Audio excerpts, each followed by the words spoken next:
Takže vítejte zpátky. Zatímco jsme si v první části vyzkoušeli vytvoření uživatelského účtu a přidali jsme do něho firmu svojí, včetně EET certifikátů, tak teď už můžeme vystavovat paragony. Tady bych se ještě vrátil k tomu nastavení, které jsme prvotně udělali. My jsme si založili firmu, která není plátcem DPH, a zároveň jsme tam přidali certifikát. V momentě, kdy tam nahrajeme nový certifikát, tak vždycky se to automaticky nastaví na testovací provoz, aby jsme si mohli odzkoušet funkčnost komunikace elektronické evidence tržeb. Takže první vlastně odzkoušení bychom si měli zkusit vždycky v testovacím provozu ve svém vlastním zájmu. Přepneme se do základního menu a v tuhle chvilku tedy dáme vystavení nového paragonu. Zatím tam žádný není, takže nám to nabízí první číslo v rámci daného roku. Můžeme si ho případně tady dole změnit na vlastní řadu, potom se už budou číslovat dále podle zadané řady, anebo necháme to, které bylo navržené. Teď tady můžeme tedy úplně stejně, jako jsme byli zvyklí psát paragon papírový, tak stejným způsobem tady zapíšeme, co prodáváme. Takže dejme tomu, dáme si tam tričko za nějakých 200 korun, dáme si tam třeba ještě boty 900 korun. Tady, jak vidíme, nejsme plátci DPH, takže nedá se vyplňovat vůbec sazba DPH, zůstává tam 0, píše se to i tady vlastně na paragon. Pokud potřebujeme přidat další položky, samozřejmě úplně jednoduchým způsobem, přidáme položky, kolik jich potřebujeme, není to nijak omezeno. Tady bych ještě možná ukázal jednu věc, je to optimalizované i pro mobilní telefony, případně nějaké tablety s menším displejem, takže když ta obrazovka bude menší, tak se to takhle automaticky zcukne a můžeme fungovat vlastně na mobilním zařízení. Tak, dáme to zpátky. Spočetla se nám automaticky vlastně celková cena, v tuto chvilku tedy buď to můžeme uložit, ten paragon, tím se uloží do archivu, kde teda třeba ten, na koho se nevztahuje EET, v tuhle chvilku nepotřebuje hlásit tržby, může to používat už klasicky. Paragony jsou v archivu dohledatelné, anebo tedy to uložíme do archivu, včetně EET, to znamená na účtenku se nám budou tisknout ty kódy, kvůli kterým to celým děláme. Tak, v tuhle chvilku paragon byl uložen do archivu, nám to píše, a upozorňuje nás to, že máme nastavený pouze testovací provoz, to znamená, ta tržba se nehlásí nikam, respektive jenom to zkouší spojení, a pokud vlastně to spojení funguje, tak nám to vrátí jedničku.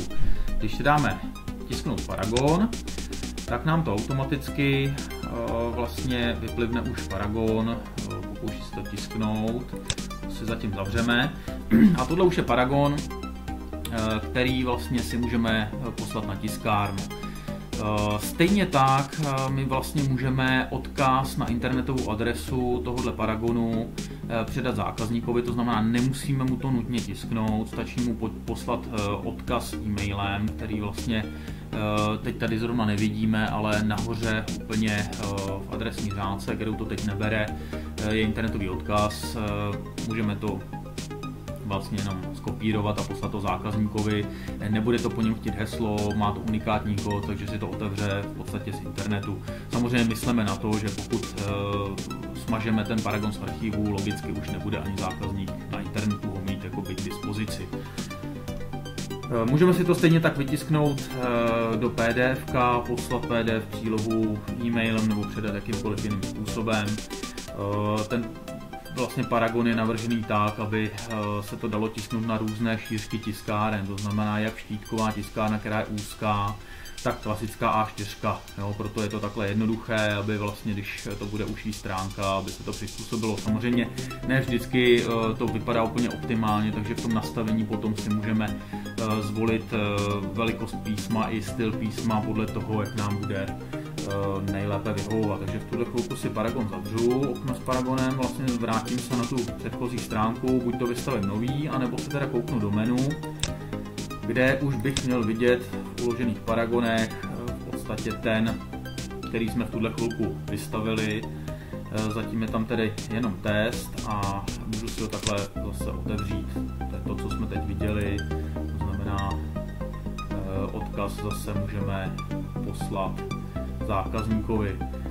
Je to v podstatě celé, tady je teda vidět, že jenom jsme zatím v testovacím provozu posílali tu tržbu, protože ještě ji nemáme pořád v ostrým, takže i když teď podruhé dám nahlásit, pořád jedeme v testovacím provozu. Takže když se zase vrátím přes menu, tak pořád je to všechno jenom test a vidíme tady vlastně FIG 1. No a v tuhle chvilku, kdy nám to funguje, tak už si můžeme říci, ano, funguje nám to, takže chceme vystavovat ty Paragony na ostro. Vlezeme si do nastavení a úplně dole přepneme na ostrý provoz.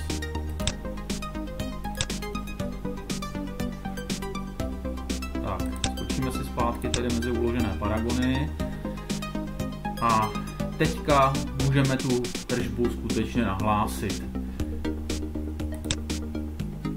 Tak, v tuhle chvilku jsme tedy nahlásili všechno a když se koukneme na ten Paragon, tak už vidíme, že tam má oba ty kódy.